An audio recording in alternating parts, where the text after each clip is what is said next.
Good morning, this is Norma Cowie, and we're here for this Wednesday's Norma Talk. Now, this week we're looking at the number 6 symbology within the tarot.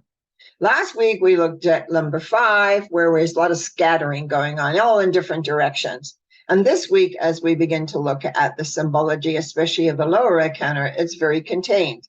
And because when we're all splayed all over the place, like in number 5s, we need to bring ourselves together. So without further ado, I'm going to share the picture of the symbology of number 6. What you'll see here, and I want to just go through, as I mentioned, all the symbology is very close, very much together on the lower arcana. Now, remember, wands is how you think. And what I like about this symbology, first of all, in the 6 of wands here, is that it's on a horse, a white horse, which is always symbolic, but it's like moving in the right direction that we want. It also has on his wand a laurel wreath of victory. Well, victorious. He's being victorious. He also has one on his head. So it is very much like taking the ideas and moving them forward. It's one thing that personally, when I'm doing a lot of work, not only in readings, but in transformation and other things, I look for flow. I look for movement. When we're stagnated, things implode. So we want movement. And 6 does have movement with it. Because if you draw a 6, it has sort of like a tail and then a round. And if you do it the other way, because some people do draw it round first and up with the tail, it has movement, it has fluidity, it has flowing.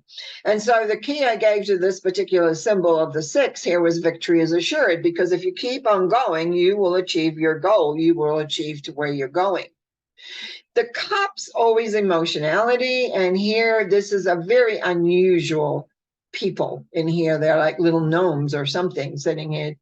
And I always equate this with old, because every cup here has greenery and white lilies of pure thought. And these are memories to me. This is the past. This is the past. You're in the castle. But you're having memories of the past. You're looking back at the past.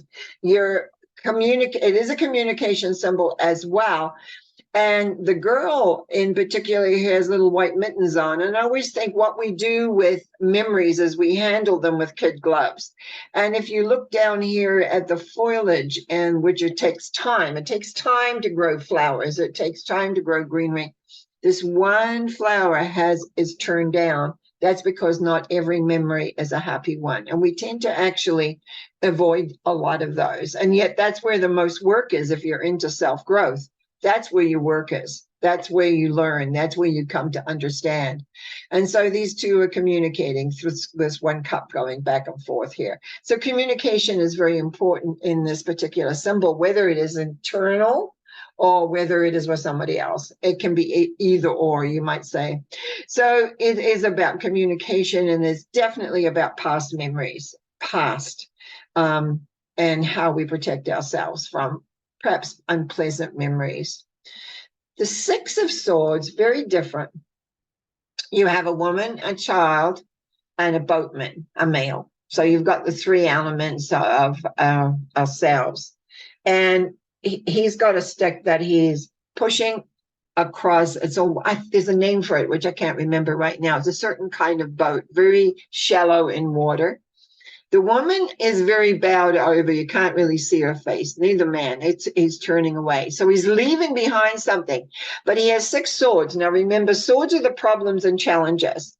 But the swords are not going through the bottom of the boat. They are not, in other words, the boat's not drowning. If we look at this river, the river of life, on the very front, there is rough water. But as the more we look here in the bigger picture behind, it's smooth, and you can see the water coming up in the where you might say the other side is there. So this is again very much like the 6 of Wands in a way, but a little different. You're coming out of a situation and you're moving forward, but you're not there yet. Well, none of these really are there yet. And these 3, the Wands, the Cups, and the Swords, it's like movement, moving forward. Not the 6 of Cups, that doesn't have movement, but that has can have inner exploration. So the six, we like to see the Six of Wands around when people have had problems, had issues, and they're moving out of it. It has a sense of hope. Now, the Six of Pentacles is very different. Remember, Pentacles is your material element of life. So here you have 6 coins in the hand, which is your material world. You have a very wealthy looking merchant man. In one hand, where we'll talk about the scales of justice, you've got a beggar sitting here now. If you remember the 5, there was a beggar and a cripple. I guess that's not the right term anymore. I have to be politically correct. Handicapped, sorry. There was a beggar and a handicapped person walking in the snow, looking very much like these 2 people sitting here. And they didn't have anything. It was like they're out in the snow and they couldn't see how to get into the light. Now this very wealthy looking merchant comes along with the scales of justice. He holds over one person's head and he distributes to the second. Now, the very interesting thing with this merchant is how he holds his hand that he's distributing. It is a sign that we see in the Hierophant, which was number 5. And he holds some coins in his hands while he's distributing more. I come from a farming background, and it always reminds me is that you don't ever give away all your potatoes. We'll call it potatoes because they have seeds. You want to keep your seed potatoes back because you want to regrow them. You put them in the soil, you'll get more potatoes. And that's what a lot of fruits and vegetables that we've had over time has been grown from one sort of stock to the other. Unfortunately, that's changing a little bit. And so what is happening here, the person who's receiving the money has been deemed worthy. But more importantly is the merchant is holding back enough so that he doesn't give it all away. There's a very important thing around if you're dealing with money is to ensure you don't give it all away because you must have your seed money, number 1, to reinvest, to put in somewhere, to do whatever. It also is about emotion. It's all about energy. It's all about everything. How much do you give? How much do you... I tended when I was younger, the whole world knew exactly where I was, and they still do to some point. But I also learned that you have to contain your energy. Cannot be too excited. You cannot be too this or that. You've got to be able to be in a very contained way when you're wanting to achieve. And there were times in my life when I had a lot of responsibility and a lot of things to achieve. And so the Six of Pentacles is very, very important because it holds that you want things to work your way. Excuse me here for a sec. Now, we look up at the higher arcana. The Lovers and the Devil, number 6 and number 15, which comes to a 6. Look how similar they are. They both have a man and a woman naked. They both have a figure above them, but 2 entirely different stories. So let's look at the Lovers, number 6. This, I'm going to tell you the key to this card first is, as far as I'm concerned, is confusion and indecision. The male, which is conscious mind, because he stands in front of the tree. Oh, gosh, I got a mental blank here. Anyway, in front of his tree, and he's looking at the woman who's in front of the tree of good and evil. Positive, negative, you might say. She, though, is looking upward. Now, in between these 2 people, there is a mountain and clouds. These are the clouds of confusion. She is looking above to the archangel, who's got a beautiful purple wraparound, and he is giving a benediction. And behind that is the sun, which is the representative, is the force, the power. So there's a lot of information in this number 6, Lovers, tremendous amount of information. And really what it is, in order to get to the superconscious, the connection to the source, we must go through the emotionality. A lot of people try to do it mentally from the male straight on up. It doesn't work. It doesn't work in an effective long-term way. I know I've tried everything in the beginning when I was trying to figure it out. And it was only through really understanding the symbol that I realized I had to go through that subconscious element to be able to move beyond the clouding of illusion, the clouds, and move up to, and I was very fortunate in having a guide that came to work with me for many years and taught me many, many things, and the connection to the source, attention to this beautiful love energy that's there and everything else. And so it's really about letting the confusion go and moving into an alignment. That's what the 6 says, which we will talk about next week on the 7 when we're looking at 7. Now, because if you remember, number 5 was getting the teacher teaching you what you need to know. And what the teacher teaches you is number 6, the levers. Now let's have a look at the devil. It's interesting. Number 15.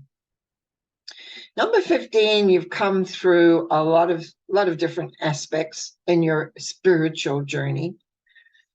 But what do we have here? We have what we call the devil, which is the subconscious, a very dark black background, inverted star in the head, showing the energy is down, not up. The man and the woman, both naked again, their tails are very similar to the trees that sit in number 6. And what we see here is they're attached with chains around their necks to the bottom of the devil's altar. And the devil is giving a reverse benediction. So this is your subconscious.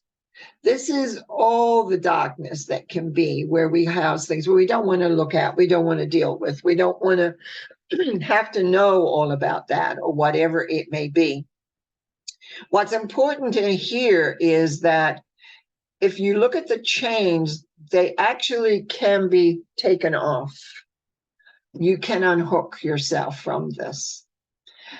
Oh yeah, I forgot, their tails represent the trees, but the flame from the devil lights the flame, lights it. So it's, what do we do when we're all emotion? When we can't see the light, when we think that we're powerful in our own way, without a force, without a light, without the love behind us. This is the darkness that very often can come into us, and we can be in that state for a second, a day, a year. But what it is that it's really is that you give your power away. You're giving your power away to this other entity, not in the same way as in the lovers, which is being inspired and teaching how we can work to come to these higher levels of consciousness and awareness. This is entrapment when the devil, it is entrapment of being emotional, not seeing light, not seeing the beauty of all that there is. And it is a position, unfortunately, many people get into. We think about when you're really depressed and you have no idea of who you are or where you are. We will experience depression from time to time, yes, but we know we can find our way back out very easily because we unhook ourselves and put light onto whatever the situation is. Spirituality or your philosophy of life is so important. I find very often these days that people don't always have the philosophy at all. It's like they haven't got the basics. I was taught basics before I even got into metaphysics. And I think if you have basics, if you have a basic sense of how it all works and what is saying, maybe for me, a lot of what I was learning was a bit rigid. It didn't explain things the way I wanted to have it explained. But I think when we look at the devil symbol, how restrictive that becomes. And it's very easy to move there because of the confusion. The lovers points the way of how to be, to go beyond the clouds of illusion, to be balanced, to know that our consciousness must go through that subconscious. And that's the point that very often I find that people refuse to do. They don't want to look at their tough stuff, which is like in the Six of Cups. They don't want to remember things that they felt hurt and pain. But the more you reject, you might say, the less light is going to be there. And that we see represented in the Six of Pentacles. The scales are showing, how are you dealing? How are you handling? How are you working? And if you're not, you're going to go to that, locked in your own, nothing works for me. Oh, I did forget to mention that the Castle of Dreams is behind that Six of Pentacles. It's all there. When you really begin to look, I spent hours examining and looking from a psychological point of view. I figured the answers had to be in this work that I was working with, these 78 symbols. And so I didn't really read other people too much. I didn't listen to other people. I had my guide, I had my cards, and I said, okay, what is this telling me? And I wrote books about it, so that I began to get more and more clear. And as the years went by, I became even more clear. So number 6 has all the advantages of moving ahead, but it also has, you might say, a trip up. You can begin not to deal with yourself. See, the journey really is inside. We need to go inside. And we will look a little bit more at that in some of the 7s, but it's very much, and we've seen it actually in the 4s. We saw that we needed to go inside and deal with our hurts and our pains. And this, I always feel the whole element about the Lovers and the Devil is really about you aligning yourself and recognizing not to get caught up in the emotionality, not to get caught up in being stuck, but rather to be able to use the awareness and knowledge in the direction that you want to go, so that you can become the sun, which is, we will get to very soon, actually. The sun is there waiting, and leave the darkness behind. I trust this is helpful. I'm just going to stop the share at the moment and come back to my face more. I trust that this will give you some food for thought to really think about, what are you doing in relation to your life? Are you sad, or are you depressed? Are you feeling there's no hope? Or are you realizing that that is your, you might say, what is it? It's not like, it's like a merry-go-round. You go around and you don't get out of it. And so it's really about learning how to inspire yourself, how to look at something right on. And I was fortunate enough to be able to learn about transformation using light-love very early. So when things are really good, I have to acknowledge them. It's not about denying.